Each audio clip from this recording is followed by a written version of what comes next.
What's up guys? Samahan niyo po ako mag-ikot dito sa beach ng Lawag, Kabanggan.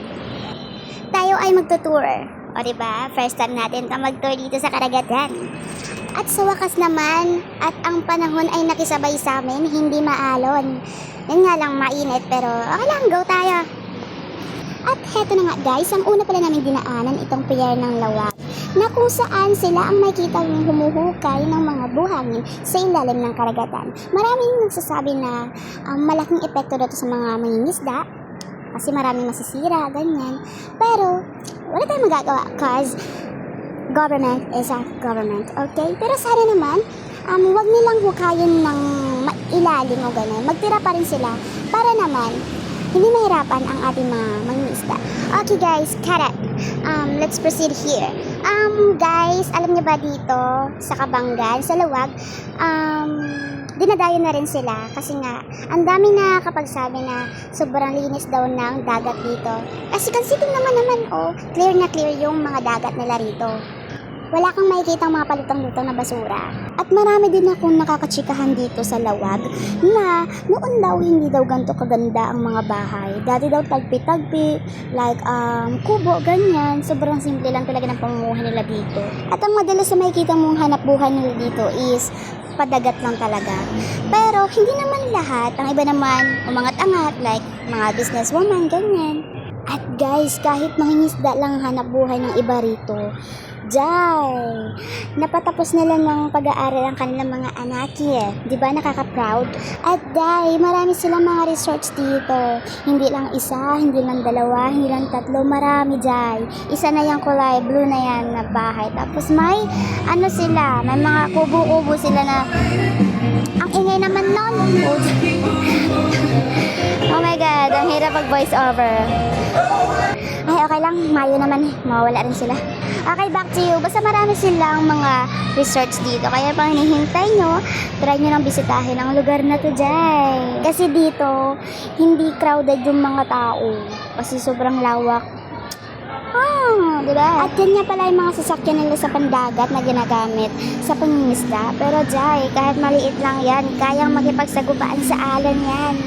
Proud to be mangingisda. Ahoy, ahoy, ahoy, ahoy, ahoy. At guys, yan pala yung mga activities sila dito like banana boat at saka yung dragon boat, o diba? So para makapag-avail niyan, nasa 250 per head lang niya sa Jai, hindi mabigat sa bulsa. At may mga contact din ako sa kanila. Kaya ikaw, kung nag-iisip ka ng mga pupuntahan this summer, Jai, piliin mo na siya. At kami ay pabalik na rin sa aming munting tahanan, sa munting naming kubo-kubo. So mamaya na lang ulit na. Alright guys, we're here na po. Hindi pwede ka gawin na. Iba yung bangkay. Tada! Dito na po kami. Sobrang init. Love, wait yung pa ako. Dang makatayo. Sandali! At sa wakas nakarating na rin kami.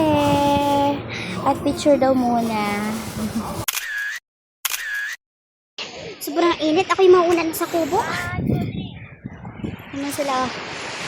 Pinagtutulungan nila yung bangka.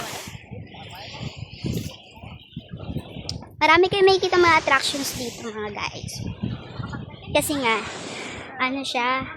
more on resort and beach nga, diba? So, marami kayong makikita dito.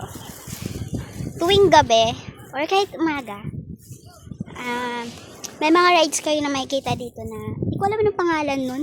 Kasi yung nagra-ride sa buhangin. So, may makikita kayo dito. Madalas silang nagra-rides mga gabi kasi alam niya naman ngayon, alam naman mag-ride sila sa gantong kainit. Kami nga lang nag-rides ng ganto sa dagat sa sobrang init. Pero okay lang. Hinihingal ako kasi nga hindi ko alam kung bakit. Siguro dahil sa init tapos sa buhangin ako, lumulubog pa ako. Nauna na nga ako sa kanila. Yan sila. Diba? Hindi na ako tumulong dahil alam ko hindi ko sila kaya. Natulungan dahil ang bigat. Mabilis nga lang ang bilis lang ibaba yung bangka pero pag iahon na yung bangka, sobrang hirap kasi sabi nga nila, madaling ibaba ang bangka kapag tuyo. Yeah. Tapos mahirap siyang iakyat kasi nga may laman, tapos bumigat na rin dahil sa nababad siya sa dagat, diba? So, ito nga po pala yung kubo namin.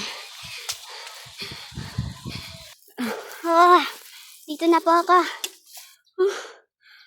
Look, this is the kubo. Manok! Look, sobrang init, parang masusunog yung balat ko. Kamusta pagbubuhat ng bangka? Sarap. Init, deserve natin mag-coke. Diba, te? Yes. Is that clean? Buksan na yan. Painom. Buksan natin, nandun, pinasok mo. Malilinis. Yan, pagsaluhan natin yung coke. Dahil deserve natin to. Naman nalutuin na po yun. Damo, sit, dapat na rito. Paano nyo pa eh? Sinibigyan naman Hey. Easy. ko. Oha! So, andito na ako sa Olongapo City. Wala na tayo sa beach, balik normal na tayo. So guys, if you like all of my videos, don't forget to like and share and subscribe. So, para makapalo ka rin sa mga upcoming videos na ilalabas ko rito. So, thank you sa panonood. Bye-bye!